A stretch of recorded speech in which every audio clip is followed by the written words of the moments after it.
saya sampaikan kepada para pengurus LPQ Bina Husada, untuk semua calon pusada yang hadir di kesempatan malam hari ini, perkuliahan untuk gelombang kedua yang biasanya jadwalnya tiap hari Selasa, kebetulan hari ini kita geser ke tanggal 17 ini. Yang terhormat Ketua Umum LPQ Bina Husada,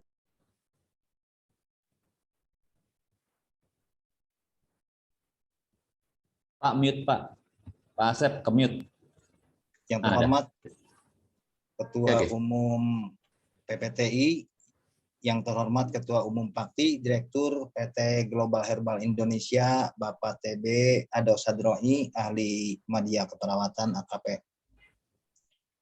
Yang terhormat Sekretaris Umum LPQ Bina Husada, Ibu Titrianti SPD APPH, yang terhormat Sekretaris Umum PAKTI, Ibu Sumiati Yasmireja APPH, dosen pemateri yang hadir pada malam hari ini, Bapak Fitri Perdana Eskom, alhamdulillah beliau sudah hadir di tengah-tengah kita.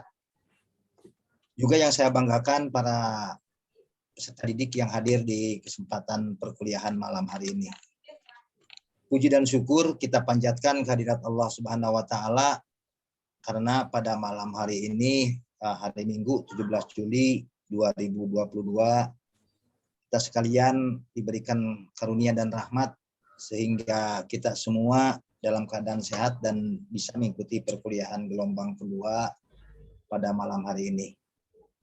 Bapak dan Ibu peserta didik yang saya banggakan, marilah kita buka acara perkuliahan malam hari ini dengan bersama-sama membaca basmalah. Bismillahirrahmanirrahim. Untuk selanjutnya, sebelum memasuki acara inti, akan saya sampaikan susunan acara untuk kegiatan malam hari ini. Yang pertama pembukaan, yang kedua absen peserta, ketiga informasi, dan yang keempat nanti ke acara inti. Baik, untuk pembukaan, alhamdulillah sudah kita sama-sama buka dengan baca basmalah tadi. Kemudian untuk acara kedua, seperti biasa, untuk absensi ini saya sampaikan kepada semua yang hadir di sini untuk mencantumkan nama atau NIPD di layar monitor Bapak dan Ibu masing-masing. Baik yang memakai HP ataupun yang memakai laptop atau PC. Informasi kedua, ketika dosen sedang memberikan materi dimohon untuk dimatikan dulu speakernya agar tidak mengganggu jalannya materi yang diberikan kepada Bapak dan Ibu. Nanti pada saat sesi tanya jawab dipersilakan untuk dibuka kembali. Informasi yang ketiga, dimohon kepada peserta didik dikarenakan sekarang sudah tanggal 17 Juli, dimohon bagi yang belum memenuhi kewajibannya SPP bulanan dimohon untuk segera melunasi atau membereskan SPP, nanti bisa langsung menghubungi sekretaris umum masing-masing. Baik Bapak dan Ibu peserta didik yang saya banggakan, sekarang menginjak kepada acara yang keempat, materi inti. Insya Allah hari ini yang akan memberikan materi sekali lagi Bapak Fitri Perdana Eskom dengan materi yang akan disampaikan tentang akupuntur.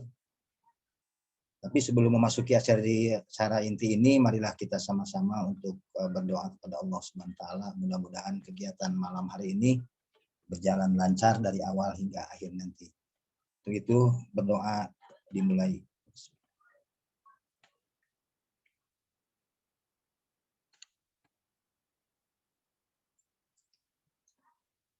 Doa selesai, semoga doa yang telah kita panjatkan diijabah oleh Allah Subhanahu wa taala, Tuhan yang Maha Esa, dan membawa keberkahan untuk kita semua yang hadir di malam hari ini. Amin ya rabbal alamin.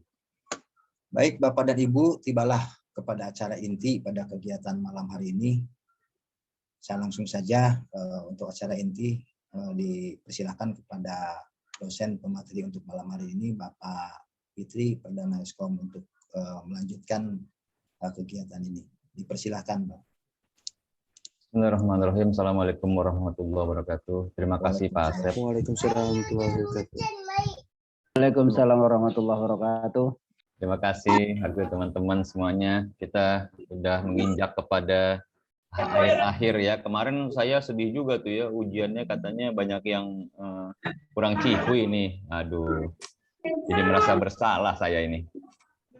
Oke, teman-teman semuanya, hari ini kita akan mempelajari kembali. Saya pikir ini memang sudah pernah Anda pelajari. Tapi yang akan Anda hadapi di depan ini adalah mengenai ujian praktek. Ya. Ujian praktek ini berhubungan dengan bagaimana cara melakukan pengecekan, ya, melakukan diagnosa dan lain sebagainya, berhubungan dengan status pasien Anda. Jadi hari ini kita akan berbicara kembali soal hal tersebut, dan saya berharap teman-teman kalau ada yang punya di notebook atau di HP atau di file yang untuk lembar data pasien agar disiapkan kembali, gitu ya. Nah, yang kedua yang saya mau singgung adalah apakah teman-teman sampai dengan saat ini masih ada kebingungan ya atau ketidakpahaman terhadap sebuah materi, terutama karena materi yang mungkin membutuhkan langsung atau praktek langsung adalah berhubungan dengan bagaimana cara melakukan perabaan gitu ya, kemudian bagaimana caranya melakukan perabaan nadi, perabaan Muksuyen gitu ya, nyeri tekan atau tidak, bagaimana caranya. Tapi in prinsip bahwa mekanisme perabaan tersebut dan mekanisme perabaan nadi tadi itu merupakan hal yang harus dilakukan dan wajib dilakukan. Suara saya terdengar dengan baik ya Pak Asep ya? Jelas sekali. Baik, terima kasih. Terima kasih. Baik teman-teman, ada yang bisa buka videonya dulu. Beberapa menit kita buka seperti biasa. Terakhir kita nggak bertemu ya, terakhir kita ujian ya. Ada yang bisa buka video, Bapak, Ibu-ibu?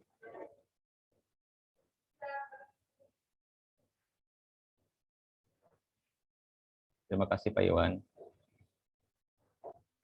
Tutup lagi deh. Jangan dulu atuh Pak. Yang lain, ada yang lain yang bisa buka handphone? Ada yang buka layar? Ya. Pak Yuda, terima kasih Pak Yuda. Habis? Baik. Pak Iwan sama Pak Yuda, karena Anda yang kelihatan sekarang, maka saya... Oh, terima kasih Pak Haris, Pak Mukromin. Terima kasih. Pak Mukromin hilang lagi. Oke. Pak Haris, Pak Hujan, Yuda. Pak. Oh, nggih. Hujan. Signal. Sini Iya. Oh iya.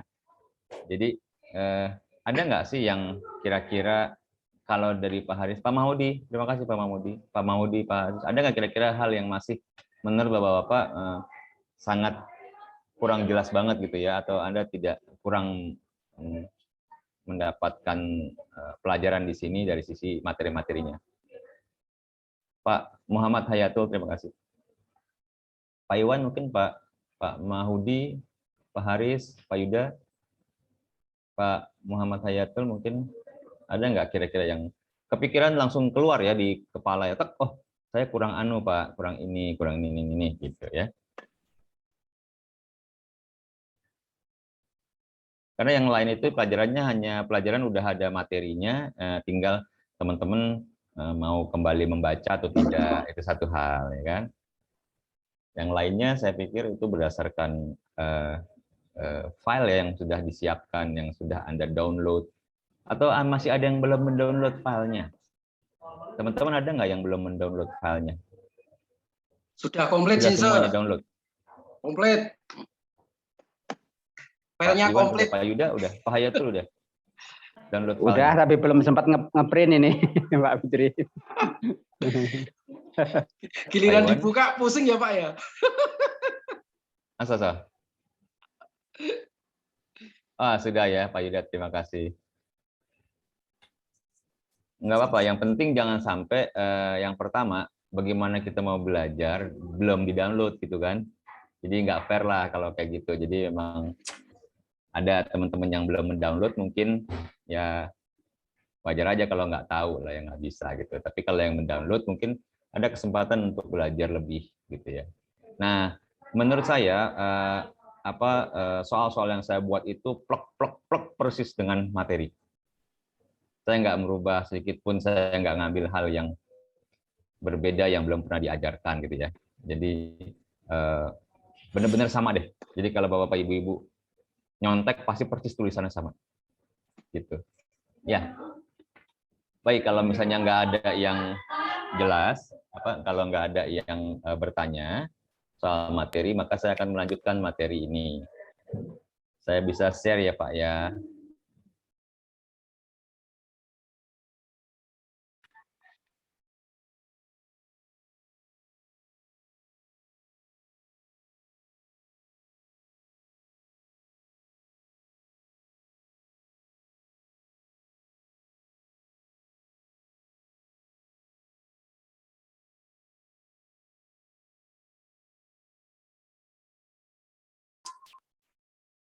Berhenti. Oh, Pak Fitri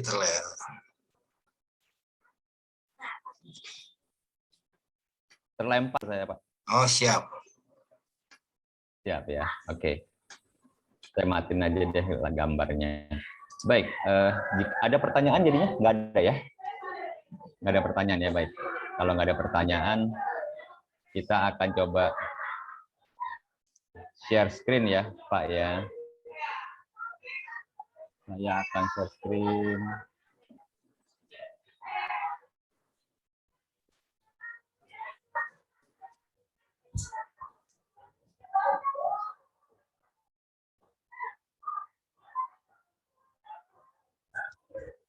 Oke, sudah terlihat layar saya? Sudah, Pak. Baik.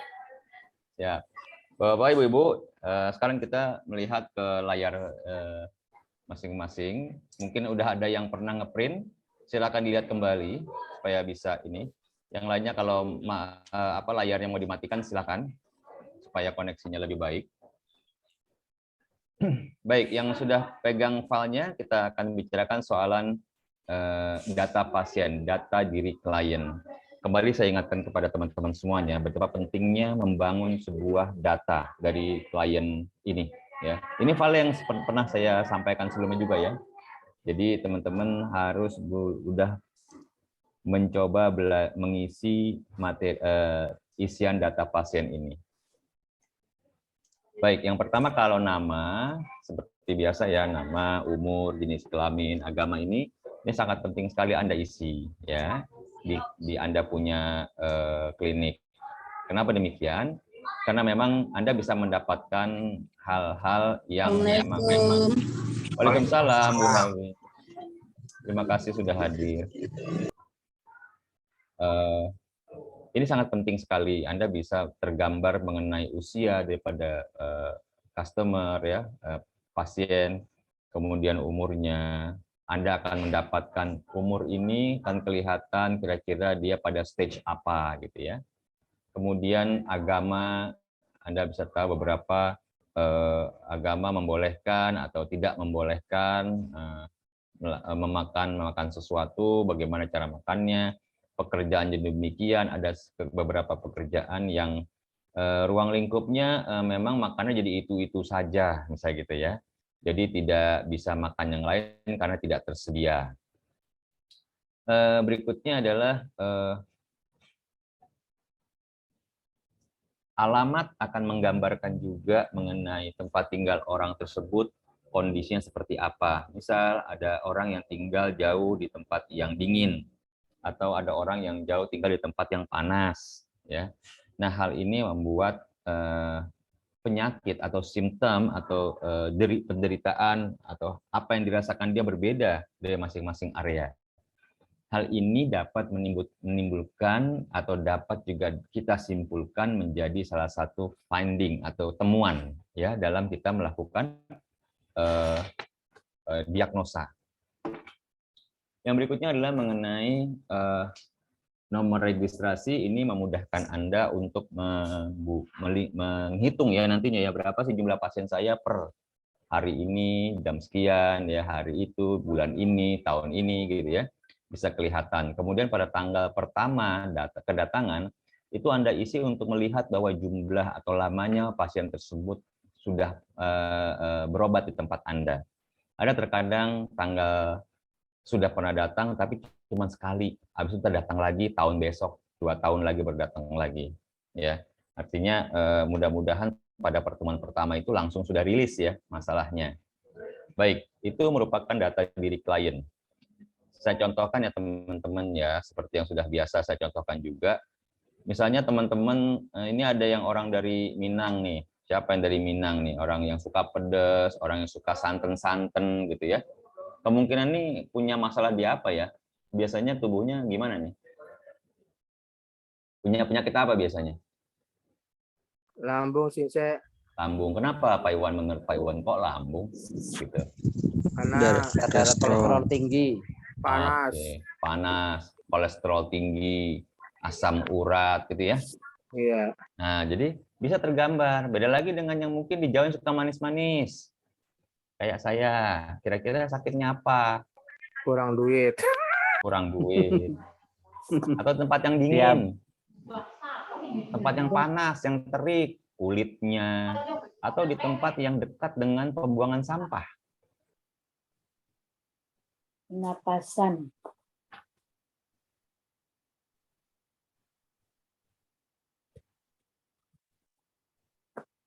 Halo?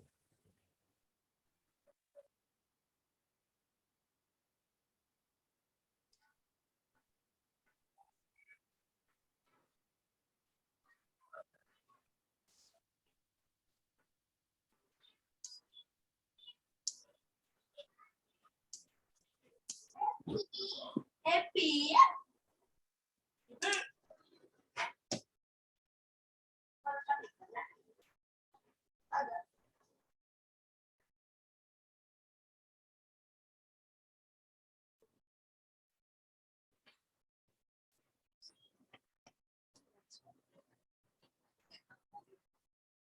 Lempar lagi ya.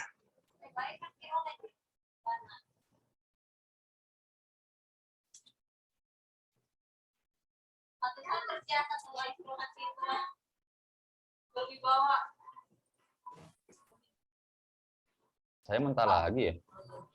Iya, Pak. Saya udah masuk, Pak. Oke, maaf ya.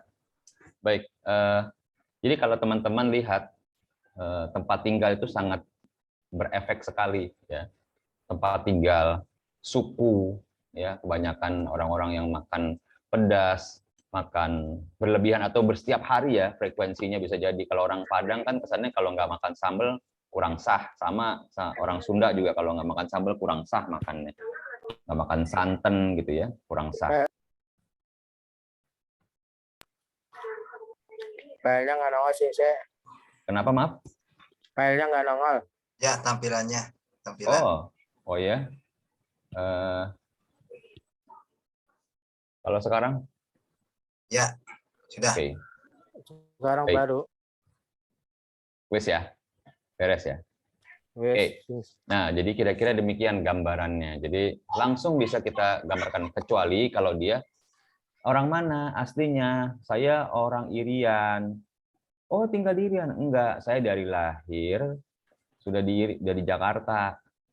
Ya, agak sedikit berbeda. Walaupun biangnya, ayah ibunya datang ke Jakarta merantau, ya, kemudian baru menikah. Jadinya ada bekas-bekas atau turunan-turunan beliau orang dari Irian Jaya, gitu kan ya.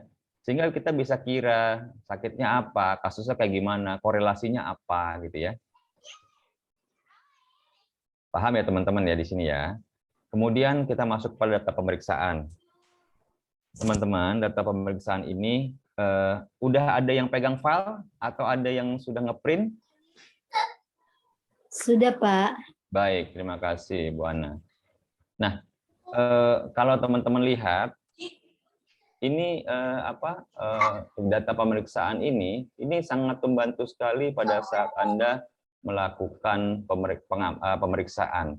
Pada pemeriksaan ada 3-4 hal yang kita akan lihat ya, yaitu dengan cara melihat, mengamati, ya, mendengar, mencium, ya, juga melakukan perabaan.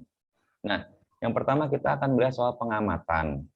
Pengamatan, isi dari pengamatan tersebut, menurut Anda sekarang apa nih kalau pengamatan keadaan jiwa, semangat, kira-kira isinya apa di semangat ini? Ada yang bisa bantu saya? Kira-kira semangat isinya apa? Halo? Suara saya terdengar? Jelas, Pak. Jelas ya? Jelas. Ayo Bapak Ibu, semangat dong belajarnya nih, bentar lagi ujian nih. Kira-kira kalau depannya semangat ini isinya apa sih? Gembira kali ya Sensei. Gembira, kalau semangat itu semangat atau tidak semangat atau kurang semangat. Gitu ya. Menggebu-gebu Sensei. Wajahnya Menggebu-gebu. semangat, wajahnya kelihatan semangat, kelihatan Wajahnya. tidak sedih. Ya. Kalau semangat, patokannya adalah kelihatan orang semangat apa enggak semangat. Enggak ada pilihan lain. Semangat. Kalau kesadaran, kita isi kesadarannya sadar atau tidak sadar atau kesadaran baik. Kalau kesadaran baik berarti dia sadar 100% ya. Betul ya? Tapi kalau misalnya tidak sadar, artinya dia benar-benar 100% nggak sadar atas kondisinya. Yang ketiga adalah kurang sadaran atau kurang kesadaran. Ya. Bisa dikatakan kalau lebih daripada 50% dia tidak sadar, ditanya namanya siapa, udah di mana, nggak tahu dia. Itu udah nggak sadar. Mabuk itu Sensei. Beda. Beda dengan mabuk, Pak. Beda ya? Beda. Ya. Kalau misalnya kalau mabuk itu mabuknya jadi ngaco ngomong gitu maksudnya ya. Iya. Ya, dia dalam kondisi sadar atau tidak sadar? Jadi begini, kalau maksudnya yang mabuk itu ketika dia umpamanya pas datang ke kita, dia itu dari rumah umpamanya habis minum obat kan gitu ya, mabuk obat kan gitu. Oke. Jadi kan kelihatan matanya agak sayu-sayu begitu. Betul. Bapak melakukan pertanyaan. Nama siapa? Ya, pekerjaan apa? Nomor telepon apa di atas itu tuh? Ya. Dia menjawab dengan baik dan benar. Itu dikatakan sadar. Kalau dia tidak bisa menjawab pertanyaan Bapak, nggak sadar. Gitu ya.